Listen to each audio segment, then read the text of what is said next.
This I believe, that love is stronger than hate, and life is stronger than death, that God has the last word. Even in the face of death, he has the last word. I believe in God, but who or what is God, quote unquote? As the late Forrest Church, UU minister and theologian, said, God is not God's name. Or as the late theologian Paul Tillich said, quote, the name of infinite and inexhaustible depth and ground of our being is God. And if that word has not much meaning for you, translate it and speak of the depths of your life, or the source of your being, or your ultimate concern, of what you take seriously without any reservations. Perhaps, in order to do so, you must forget everything traditional that you have learned about God, perhaps even the word itself. For if you know that God means depth, you know much about him. You cannot then call yourself an atheist or an unbeliever, for you cannot think or say, life has no depth. Life is shallow. Being itself is surface only. If you could say this in complete seriousness, you would be an atheist, but otherwise you are not, unquote. I believe in universal salvation, that we are all, in the end, reconciled or in right relationship to God. I believe I'm saved by grace, being saved having the same meaning as salvation. I am a sinner, which is simply another way of saying I'm not perfect. I make mistakes. I miss the mark, which is the biblical language for sin. But despite the fact that I hurt others, including those I love, God, the infinite, the divine, accepts me as I am, even though I have done nothing to deserve this. I believe in Jesus, not as the third person of the Trinity, but as a human being, not the eternal Son of God, but the Son of the eternal God, the person to whom and through whom God spoke, the person who tells me how I should be living my life with love and compassion and forgiveness. And I believe in the resurrection, not the resuscitation of a dead body, but in the reality that after he died, Jesus entered into a new life with God. I believe in prayer, not getting down on my hands and knees and asking God for favors, but a life of constant prayer, of being aware every minute and second of existence, of where I am and what am I doing, and being grateful. And I believe that God is too big to fit into one religion, which is why I'm a Unitarian Universalist. In an image used by First Church, I believe that we are all members of the cathedral of the world, inside a magnificent building, our earthly home, watching the lights of different religions shine forth from the windows that surround us. As a Christian, as a Unitarian Universalist, I believe that we are all on the search for the truth, for spiritual community. We don't have all the answers. We never will have all the answers. But we can arrive at some of the answers. And we can continue on the pathway to the ultimate answer. Many paths, one journey. This I believe.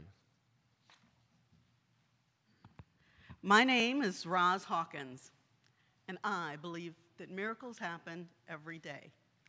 Miracle is defined by Webster's Dictionary as an event that seems impossible to explain by natural laws, and so is regarded as supernatural in origin or as an act of God, or one that excites admiration, awe, and wonder.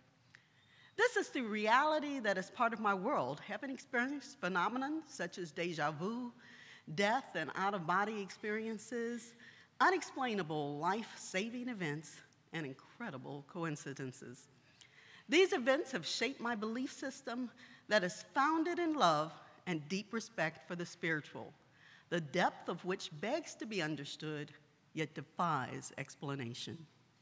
I use God language often, although my personal concept of God is related to one of my earliest memories of a recurrent dream I had as a child. God was the voice of love, compassion, and understanding. This entity lived within my heart and moved me to care for everyone, especially those that were the least prepared to care for themselves. While my older brother and sister were more socially conservative, I was considered a social butterfly, befriending anyone or anything that crossed my path, from my ostracized, mentally challenged neighbor to the worms and ants that I made shoebox homes. I was compelled by something deep within me to promote God's love. We were active members of an AME Zion church, but in my mind, God was much larger than the church. As a teenager, I moved further from organized religions. I could not reconcile how my God of love could be claimed by the Methodists, Baptists, Catholics, Pentecostals, Jehovah's Witnesses, or other religions. Yet individuals identified with the respective churches seem so judgmental. God, if existent, is universal. I believe the same today. It was also as a teenager that I began to experience events impossible to explain by natural laws. At 14, on vacation in Florida, I had flashes of prior life experiences, strongly feeling that I had been there before. I started to predict things that happened in advance of the actual incident. On my 16th birthday, I was overwhelmed with a feeling of gratitude, having reached this milestone. I felt as though I'd been given a new lease on life, yet I was confused as to why this feeling was so pervasive. It was as though I had died in a previous existence. It was a type of rebirth for me, and I did not take it lightly. At the age of 18, I stepped outside of any traditional religion and self-identified as a spiritualist committed to honor the God force I'd come to accept as my unexplainable reality. I did not need to understand it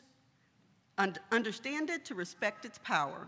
Today, I know I see the world through a different lens, but many in my life and my psychic experiences are sometimes viewed with understandable skepticism, even by me. My list of miracles is abundant, however, just a few highlights. I believe that children are a gift which we are given temporary charge. My youngest son confirmed this for me at the tender age of 3 when he told me I couldn't return him to the baby store. I asked why, and he said, because he picked me. When I asked him how he picked me, he told me he saw me one day when he was in heaven with God and asked God if I could be his mother, and God granted his wish. I still have chills. The black population in Prescott is 0.1%. However, in this unlikely location, I met the man who is my soulmate, a true rarity. He's a black man who identifies as a Unitarian Universalist and a Republican, retired military who is an engineer. He is the most nurturing man I've ever met, exceptionally well-read, a brilliant conversationalist, and has strong moral values. In our original wedding vows, I said we could only have met by divine intervention, and I truly believe this to be the case. And my most recent miracle is my grandson, Jackson Neo, born February 28, 2015, at 27 weeks gestation, weighing only 1 pound, 13 ounces. He was translucent, and only the dark pupils of his eyes could be seen. He truly looked like an alien.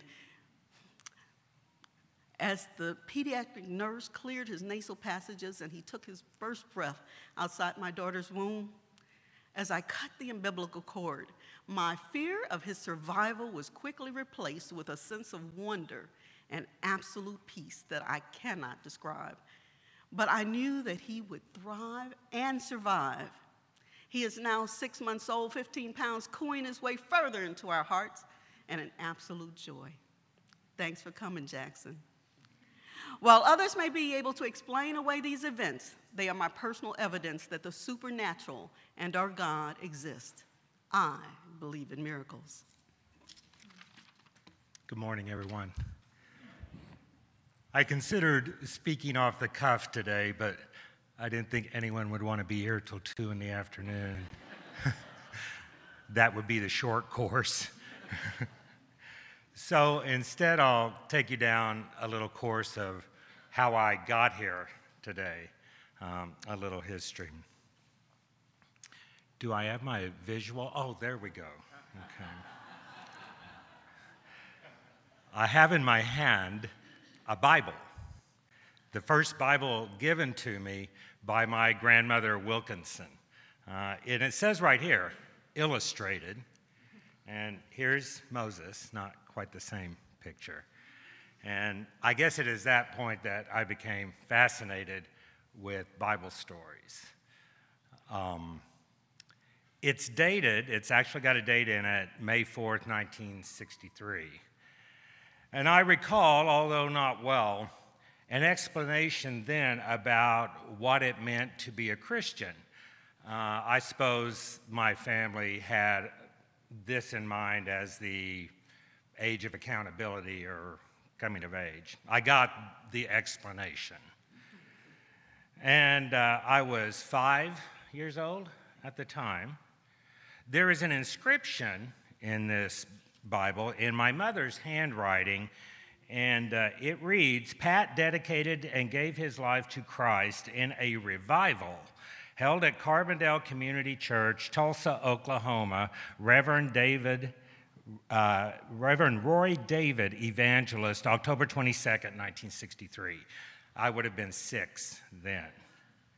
Thus began my religious life as a Christian. Born and raised in Southwest Missouri, I didn't know anything else. My public school was Christian. We prayed to a Christian God. We attended my mother's family's church, Marshall Hill Methodist, the poor Methodist church, I might add. My Boy Scout troop met at the rich Methodist church in town. I recall distinctly 3 different preachers. They all had varying impacts on me, including one whose wife desperately tried to teach me to sing. And even Jesus couldn't help with that one.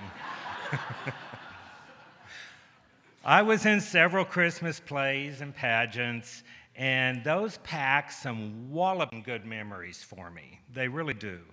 I attended summer camp at Camp Galilee, the Methodist summer camp. Everything was Methodist now. And it was a good experience in childhood. But as I grew older, as I met a wider variety of people, as I began to read, and as I rebelled, as a teenager would, I began to see hypocrisy. In the Reagan years, I saw religion politicized and made entertainment by the likes of Jim and Tammy Baker. And although I attended what was deemed a Christian college, this was really more a matter of geography, connections, and a chance to intern at an NPR station than an allegiance to any particular faith or Christianity. So I got myself an education, and along the way, met some pretty cool Anglicans. So I drifted off into the Episcopal Church, and I liked it. I liked the history, the people, the philosophy. I still have many friends who are Episcopalians. Yes, they were Christian, but they were cool. Socially liberal, I had never considered that any branch of Christianity could be so tolerant and accepting. So I eventually converted my last year in college, but fell off the wagon in just a couple of years. I realized that my ideals were much more humanistic. I felt that any progress we might make as a human race, we must rely on our own human fortitude and perseverance. I was not calling myself a humanist at this time. That was a bit too close to agnostic for my taste. But I knew I was drifting from Christianity. I toyed around. I did all the usual stuff. I read Christopher Hitchens. I tried yoga for a little bit. By this time, I'd moved to Phoenix, and at that point, I drifted even further from the church. I was teaching in a small rural school, and that's when I discovered Ralph Waldo Emerson in a high school textbook, of all places.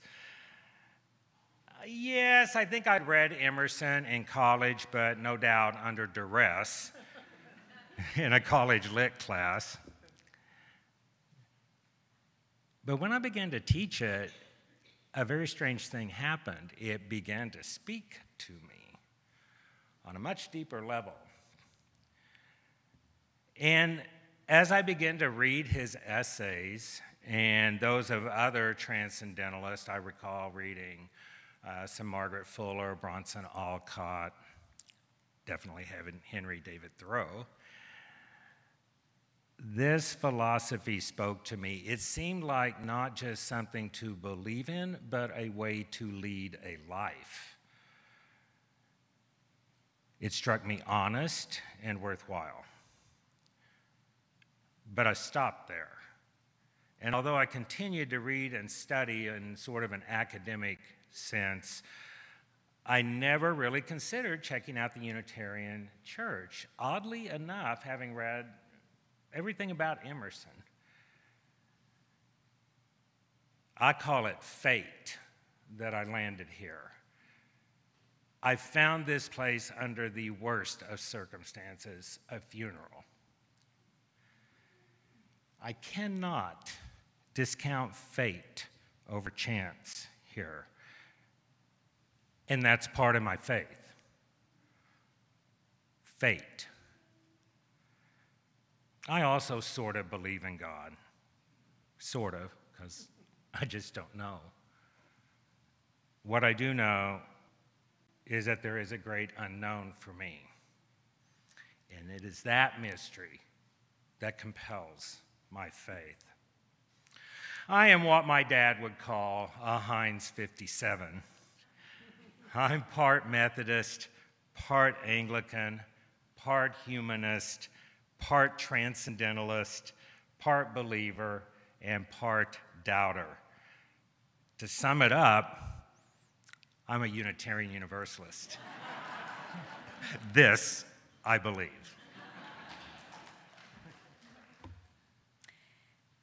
There is nothing cuter than a lion cub practicing at being a lion. Mustering all of his tiny ferocity into one unconvincing meow. It's recognizable to us. He's practicing. Something in us sees in the furry prince the mighty king that is yet to be. So it is with our human cubs. Something in us sees in the preposterous swagger and posturing of youth that same juxtaposition. After all, we don't want milquetoast youth, defanged and domesticated, although maybe we're not so sure about facing down a sweaty, hormone-addled beast. Our ambivalence on beholding the endearing cub and seeing the rough beast is inherent in the human condition, really in the animal condition. My hope is that recognizing the universality of this response, naming it, putting it in its proper place, can help us become better partners to our youth. Because whether the lion cubs among us make us want to cuddle them and scratch them behind the ears or reach for a whip and chair says a lot about us. About helicopter parenting and the broken windows theory, Ferberizing, stand your ground laws, vaccinations, and mandatory minimum sentences. For me, the duty of empathy and understanding that we owe our youth comes easily when I remember my own snotty, restless time of it. My mother would never let us hang out at the mall. We could go if we had a goal to buy this item or to see this movie, but she saw trouble in the idleness of teens. She was a social worker in the community, so she likely knew more than she could disclose. Plus, truth be told, we weren't prepared to swear that we weren't up to no good. Despite being good kids at core, generous, helpful, kind, we would have been disappointed if no one found us menacing or shocking, if we never pulled our lips back far enough to show our burgeoning fangs.